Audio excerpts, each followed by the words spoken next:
Actually, that was quicker than I even anticipated. Ladies and gentlemen, we are officially live on Facebook.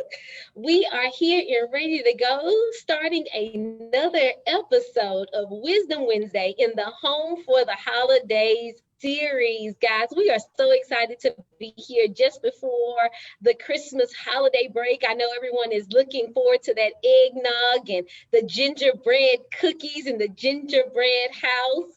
I know everyone is looking forward to that, but we are here today home for the holidays on episode 2 of our appraiser. Ladies and gentlemen, my name is Letitia Grant. I am the national chair of House Then the Car. Good afternoon, everyone. As you can see, we are in the holiday spirit. My name is Stephanie Milburn. I am the campaign manager for House in the Car, and we are joined by none other than Miss LaTanya Donaldson of Prime Lending. Well, good afternoon, ladies. It is certainly a pleasure to see you. And yes, I mean, the spirit is just surrounding us right now. Love, love, love the candy canes. And ladies, I am so glad to be here. LaTanya Donaldson, Director of Multicultural Lending, who yet co-sponsor once again with House in the Car. Ladies, I am too impressed with you. I happened to look on Facebook the other day. They're on a plane jetting out to hit the slopes. And here you sit before me. I'm too impressed. Yes, that shows you our level of commitment to House in the Car.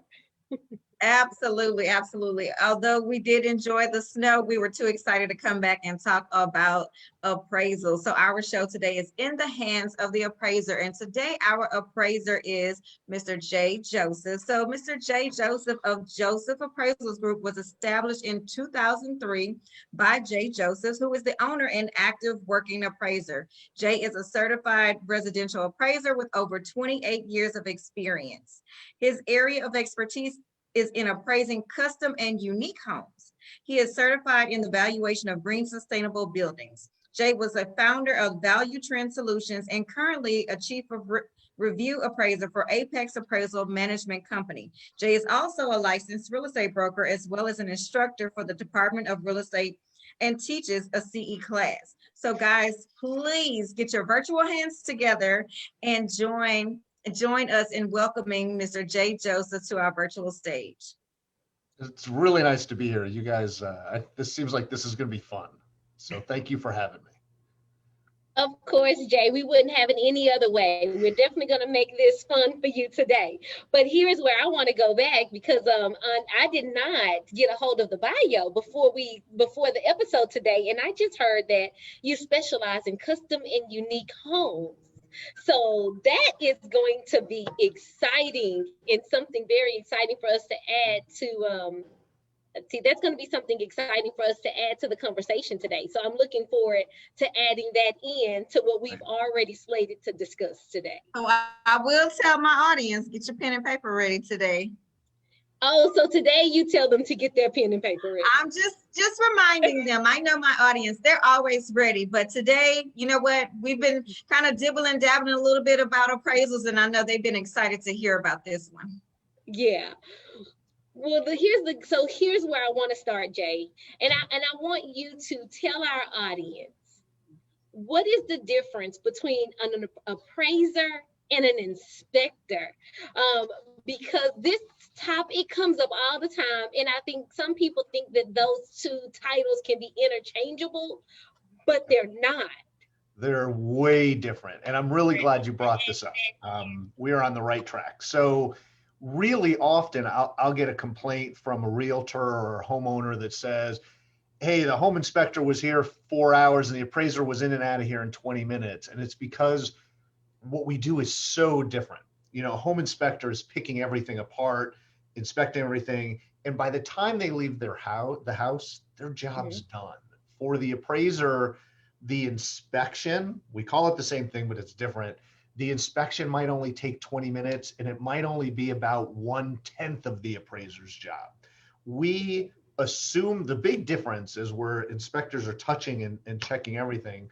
For the most part, appraisers assume things are in working order unless it's readily apparent that they're not. Like a home inspector is going to go up on the roof, go in an attic, Generally speaking, an appraiser is not going to do that. And they'll have comments that say, you know, we're only responsible things that are clearly evident at the inspection. So it's way different.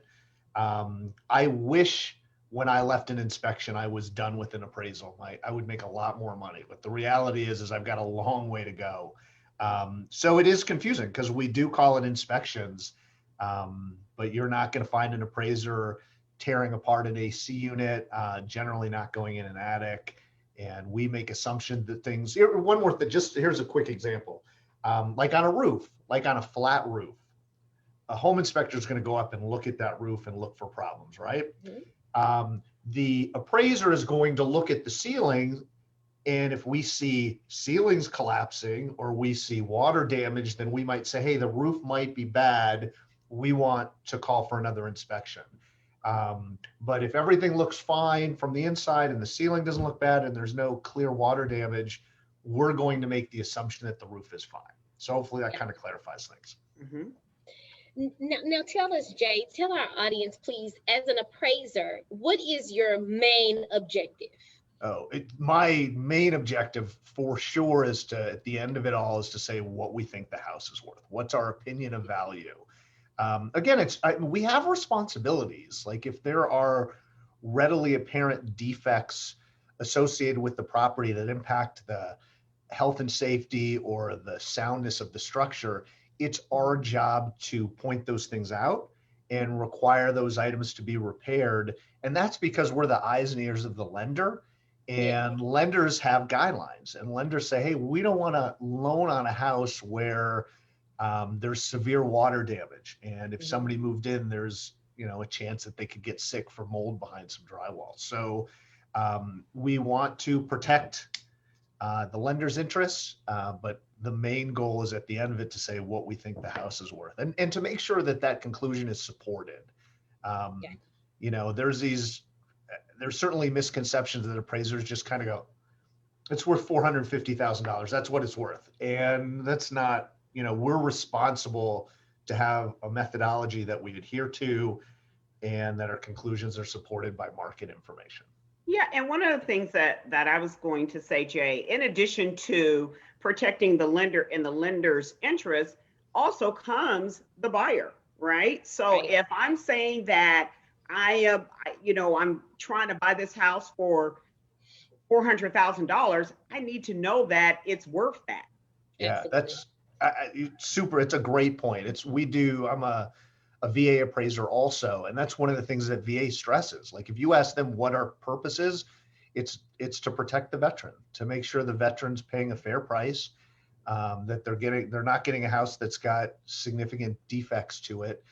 So yeah, you're absolutely right in that regard. Right. So what I'm going to do is I'm going to pause right here so that we can ask our audience to draw a line down the middle of their paper. Inspector versus appraiser. Inspectors looking for problems. The appraiser is there to assess value. And again, as Jay stated, he may not be in your home. He may be there for a good 20 minutes in and out. But basically, he's going in there to determine, looking for value, and if there are anything that is going to prevent the house from being livable and sustainable. I mean, number one, and then number two, just to make sure that there is a house, right? Because I remember when I first got into this business, it may not actually be a house because we had all these drive-by appraisals. And that's a good point. That's right. Fair. That's fair. You know, one of the things, Letitia, you just said. You said he may not be in there, but he or she may only be in that home for 20 minutes. Jay, I think it's important right now. Okay, so obviously there's more than 20 minutes that you put into this.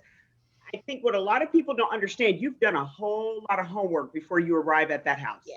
Yeah, so that's my process. If you want, I'll just take you through it for a few minutes. I put probably about half hour into research beforehand. Before I get out to the property, I kind of cover all my bases to say, okay, I want I want the best data in the immediate subdivision. Then I want to expand it to what I think the neighborhood is. And then if there's things I think that are going to be unique about the house, maybe there's an owned solar system, or maybe it backs a busy street or backs a golf course, I'll do separate searches to find comps that meet those guidelines. So I want to be well prepared when I go out there. I'm not concluding a value ahead of time. I just want to have a bunch of information available to me. Then I go and look at the house. I take my notes. I measure the property. That's important. I shouldn't be going by what the county says the square footage is. I should be confirming that myself. There's some appraisers that are lazy and are not doing that, which drives me nuts. Then I go back out to my car, and now I'm trying to find the best sales. Okay. I usually shoot pictures of about 10 comps, 10 different properties that I think I might consider for my report. Then I drive by and I want to make sure I take notes on the things I can look at, my observations about the neighborhood. After I gather all that information, then I can go back and start writing the report. I would say start to finish on a typical house, an appraiser might put about 5-6 hours of work into it before they sign their name to a value. You know, Jay, I do have one question, because you said that you will also take measurements. Now, and I've often had a conversation with many of my clients about that itself, measurements and measuring a home. Yeah. And one of the conclusions that I've come to is that measurements are taken differently depending on who's doing the measurements or who's measuring the property. Right. Can you kind of give us an idea of what an appraiser does when they're measuring, and what do they take out or put in for measuring a property? Really good question. So different appraisers use different tools for measuring. I think the laser is the best way to do it. But I'm one of the few appraisers that I have a laser, and then I also have a 100-foot tape measure. Sometimes it's hard to bounce a laser off certain walls, so I'll bring both. I would be a little nervous if an appraiser shows up with one of those wheels. I don't know how you can say that those are accurate. Like, there are appraisers that just show up with their wheels and they wheel around the house. That's a little alarming to me. So my methodology, unless it's a condominium, is I measure the outside walls and then I subtract things that aren't livable, like a garage, like an atrium in the middle, or a storage room that you access from the exterior. I'll subtract those things. And that's how I'll come up with my measurements. The upstairs, we don't count the stairs, the interior stairs, twice. So I'll give them credit for the stairs on the first floor, and my second floor starts at the top of the stairs. Okay, and so then I'll measure the upstairs separately. So that's kind of my process, mostly with laser, but again, I'll have a tape measure also. So I have a question regarding square footage, because Letitia and Stephanie, we kind of talked about this on the call last week when we talked about ways of improving your value. And we specifically mentioned like a structure being built in addition to your home. For instance, okay, I'm a great example. I live in a very rural area. So it's very common to come through my neighborhood and see like detached garages that may have an additional room. We have mother-in-law suites. So if I were to go outside in my backyard and add an additional dwelling, what that doesn't really count into my square footage, but what does that do for my value? Yeah, so let's talk about that for a second. Generally speaking, additions to the house itself will bring, if they're done well and they're functional and they don't compromise the integrity of the original floor plan, that is the best way to add value if you're adding square footage, because the appraiser will count that as part of the house.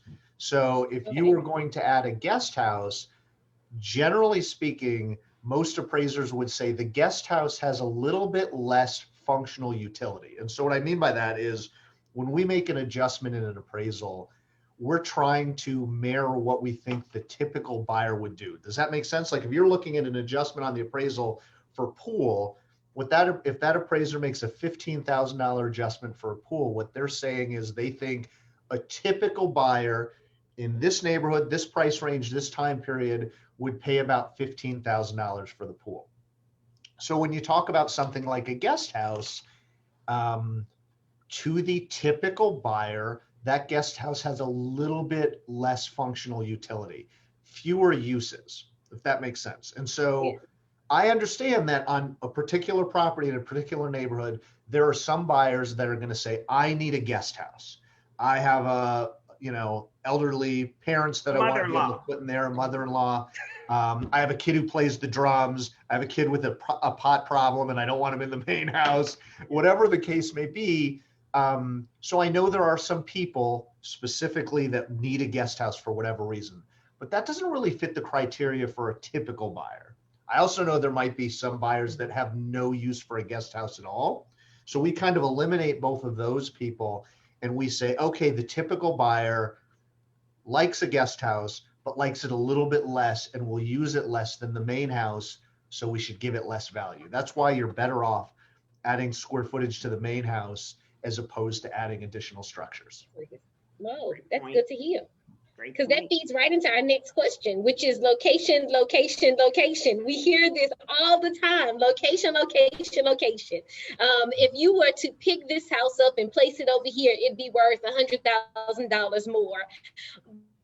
But because we cannot literally move a house unless it's a manufactured home, what other areas outside of what you just mentioned, adding square footage onto a home, what other areas in a home improvements would you be able to give value for? Yeah, so that's another good question. I would say that whenever you're looking at a house and you're looking to make improvements to it, you have to be very aware of the location, right? You have to be very aware of the neighborhood that you're thinking of doing something to.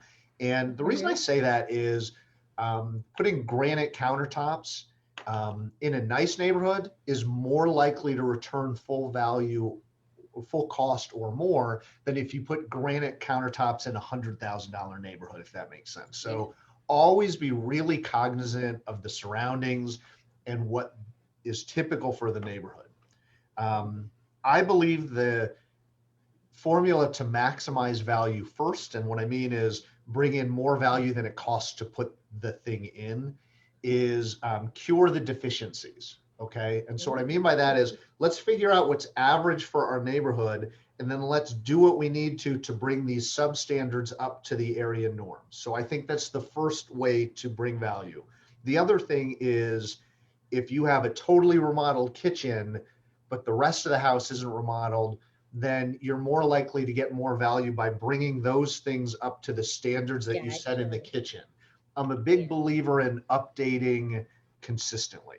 Okay, I see this way too often where somebody saves their money, they've got their $15,000 and they're like, I'm going to remodel the master bathroom because that's all I can afford to do today. It doesn't bring as much value because the appraiser doesn't usually make an adjustment just for the owner's bathroom. They have to consider the property in total. And so now you're faced with an average house with one updated component. That's not the best formula to get the greatest return. So instead of saying I have this amount of money, I can't afford to do everything, but I can afford to do this, I almost think you're best off waiting until you can do it all and you can do it consistently.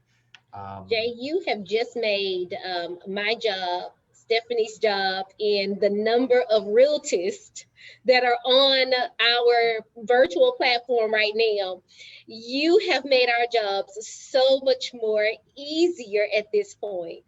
We preach consistency, making your home marketable, and all of those things, you know, adding a coat of paint when the carpet needs to be replaced, all of those things that you just said are things things that we have been preaching for years. So I'm so glad that you said that, Stephanie. If your audience does not have their pen and paper out, I would suggest that they go and grab it. And They are ready. also, not only that, I want to just have a recorder and say, listen to Jay. Yeah. Listen to Jay. Listen to me, listen to Jay. Yeah. He also spoke to the new home builder or new home buyer because we talked about that last week. You know, we go in and we sit down and, well, first of all, they get us because we walk in the model home and we're like, oh, my house is going to look just like that. So then you go into the spec or you start looking in there. Oh, no, that's an upgrade. Oh, no, that's an upgrade. Yeah. So don't upgrade yourself out of your neighborhood. Yeah. That's right. I just had a client, a loan officer client of mine who, and A you loan guys, officer. a loan officer, they're making, you guys are making so much money right now. He was buying the model home and his purchase price, you ready for this, was $1.9 million, which is so high in a neighborhood where the highest sale is 1.3 million. And I spent 15 minutes. I'm like, you sure you want to do this? Like, you're now $600,000 higher than the highest comp. And I promise you that loan officer does not work for prime lending. He's making crazy overages for sure. And I'm just like, look, you don't want to be that person. You don't want to be that person that over improves your house because that the second you move into it, it's not a model home anymore. Right. And you are at the mercy of what other houses are selling for. So yeah, you want to be really careful on those new constructions. Don't be the one that spends too much on upgrades. Just get in there, and over time you can do things and you do it consistently, but upgrades tend to not return full cost in the resale market. You know, we have our analytic buyer and then we have our emotional buyer. I would definitely place that person under the emotional buyer. And that's simply because, you know, they're not looking at all of the factors and the factors that contribute to, you know, you being able to get good resale value for your home, especially when you're at the top end. You know, we have to be very careful when we look to purchase at the very top end of the market, and we have to be very careful with upgrading ourselves outside of the market. And that's when people start making comments like, can we pick this house up and move it on the opposite side of the freeway? Well, absolutely, we cannot pick the house up and move it on the opposite side of the freeway. But what you can do is not put imported Italian floors in that property on that side of the freeway. You know, those are some of the things that we actually have control over. So hence that pen and pad. One other thing, Jay, that you mentioned, and I want to make sure that we touch on what our audience is, you spoke about things that prevent the home from being livable. And we just received an appraisal back that came in undervalued today. And I think every episode, I think I have one, but it came in undervalued. We kind of knew. So after this, I'm going to have to reach out to the seller. But the gas wasn't on. And that prevented it from being marked as is. Yeah. Can you talk to our audience about having an as is appraisal? Yeah, so that's an interesting scenario for sure. So appraisers typically will appraise a property one or two ways. Mostly it's going to be as is. As the property sits today, when the appraiser is going out there, that's how they're going to come up with a value. The problem on your scenario is the gas wasn't on, and so the appraiser couldn't verify that things worked, couldn't verify that hot water came on, couldn't verify that the stove came on or the heat came on. And I'm not going to tell you that the appraiser is going to go nuts inspecting things, but lenders often will tell us, look, if the utilities aren't on, you can't give it a clear final. And the reason is because the lender often is not okay with the assumptions we would have to make to give it an as-is value. So in your case, if we were going to give an as-is value, we would have to make assumptions about the working condition of some things. Does that make sense? Yeah. We would have to say, we can't test to make sure the heat comes on. We have to assume it comes on. We can't test to make sure the water heater works. We have to assume so. And again, the appraiser needs to consider what the client wants.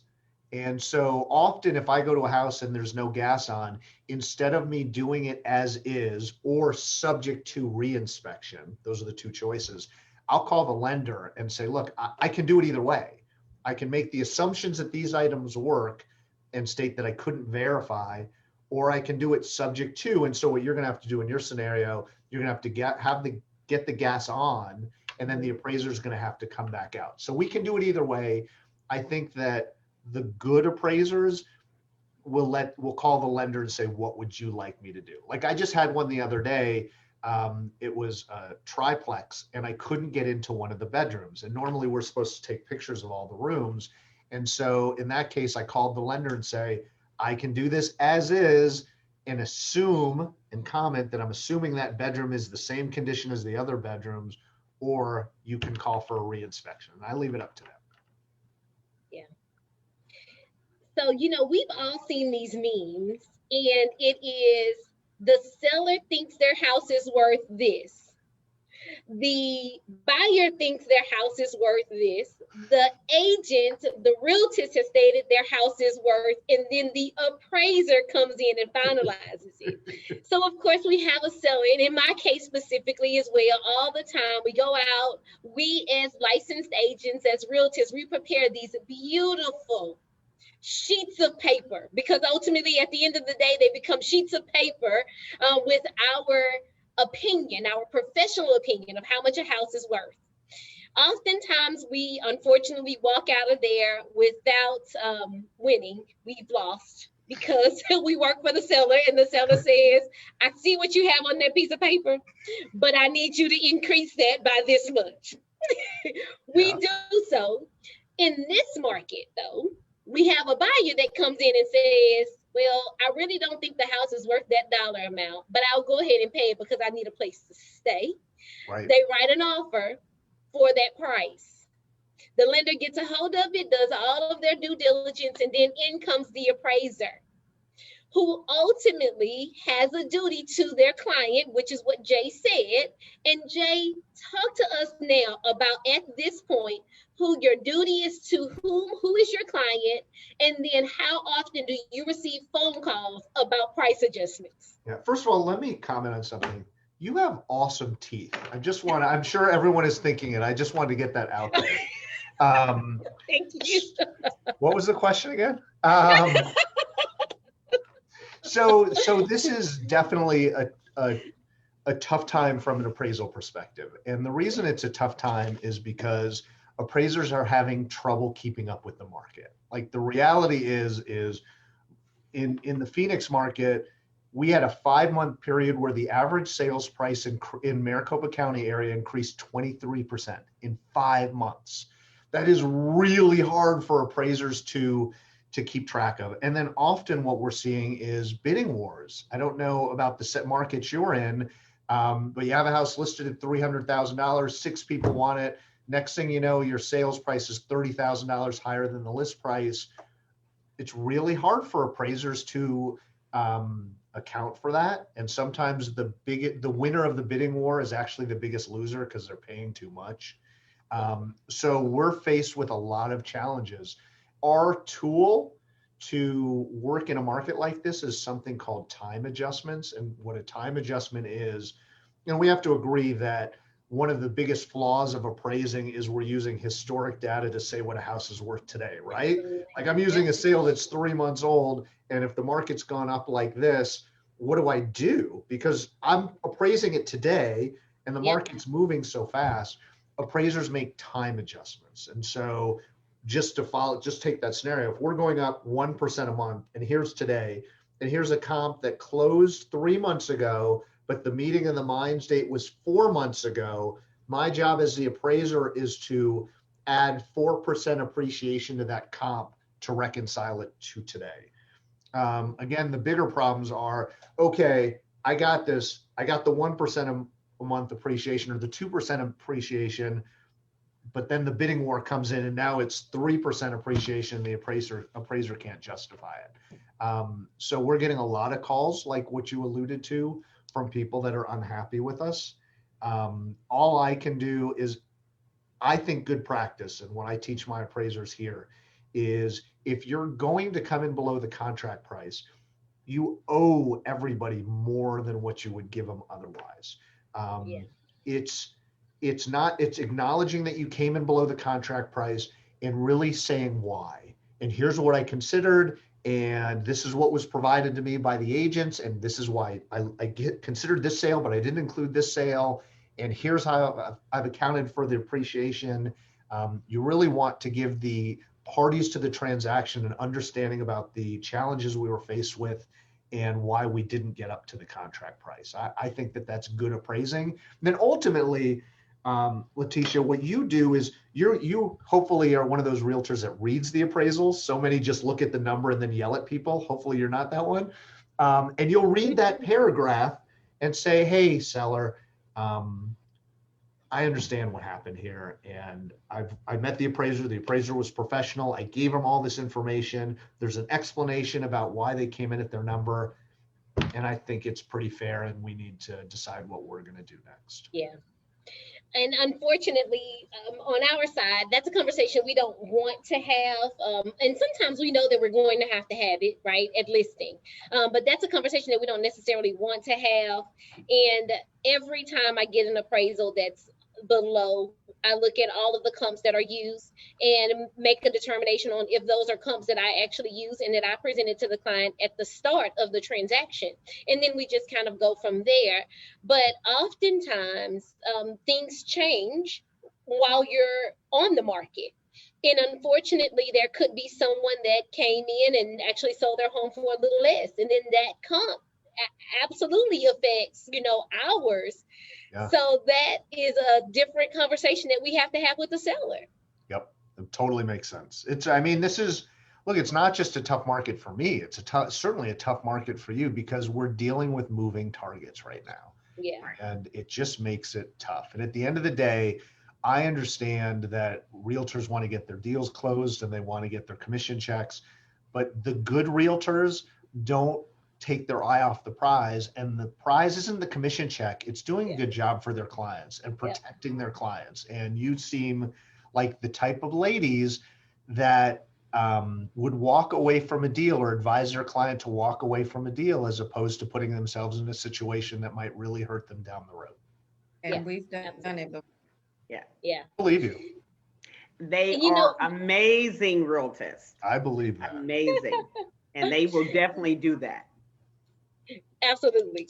It is about referral sources and taking care of your customer. I think when you take care of your customer and provide them with a customer service experience that they've never had before, everything else just comes together. Absolutely. Mm-hmm. And we've been fortunate here, Stephanie and I are in the same office. We've been fortunate to grow a business based on only referrals. And that is, if I had to give anyone a tip, we're looking into doing some other things in the upcoming year. But if I had to give anyone a tip, it would not be, and I hear the old saying is treat everyone the way that you want to be treated, but you have to treat people the way that they want to be treated. And you have to treat everyone with respect, and you have to uphold integrity. Oh my God, I love that. How they want to be treated. Now we're about to go to part 2 of this session. And you know what? And I'm glad that you said that because that's exactly where we're going. And we didn't plan it, I promise. Yeah, I know. It's perfect timing because what Jay spoke about is he said that it's a difficult time for the appraisers right now during today's market. And we're getting yelled at, Jay, about the length of time that it's taking the appraisers to go out and appraise properties. So hopefully my clients, Stephanie's clients, Latonia's clients, hopefully our clients are listening. And I want them to hear from you, Jay. Can you kind of expound upon what's going on and what's preventing you from being able to return an